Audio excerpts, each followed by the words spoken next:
you building an AI? I've already built one. And over the next few days, you're going to be the human component in the Turing test. The Turing test was a test set by Alan Turing, the father of modern computing. He understood that at some point, the machines they were working on could become thinking machines, as opposed to just calculating machines. And he devised a very simple test. It's when a human interacts with a computer, and if the human doesn't know they're interacting with a computer, the test is passed. And this Turing test is a real thing and it's never, ever been passed. What the film does is engage with the idea that it will at some point happen. The question is what that leads to.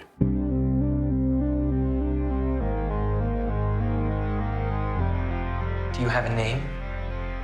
Ava. She's new to this world, but a very intelligent machine at the same time.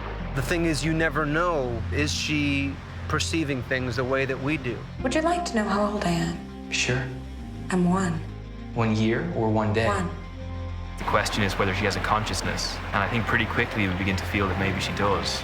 The responsibility you have towards that is pretty huge. If they have feelings and emotions and fear and love or whatever, that machine starts having the same kinds of rights that we do. Every machine that he's made, once that light starts to flicker on, they immediately want freedom. Go back to your room. If you're imprisoning the machine and the machine doesn't want to be imprisoned, then suddenly it turns into an ethical question. Are you a good person? I think so. Caleb has to try and find out if this machine that says, "I'm trapped, help me," is feeling trapped and therefore needs to be helped, or doesn't feel anything at all and is just regurgitating recorded lines. You never know what's wrong or right, and you question the people around you. What will happen to me if I fail your test? Do you think I might be switched off because I don't function as well as I'm supposed to? Ava, it's not up to me. Why is it up to anyone? At some point, machines will think in the way that we think. There are many, many implications to that. If a machine can't get ill and is not really mortal, it seems to me that quite quickly some kind of swap will start to happen.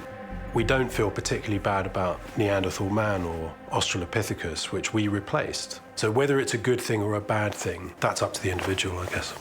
One day the AIs are going to look back on us the same way we look at fossil skeletons in the plains of Africa.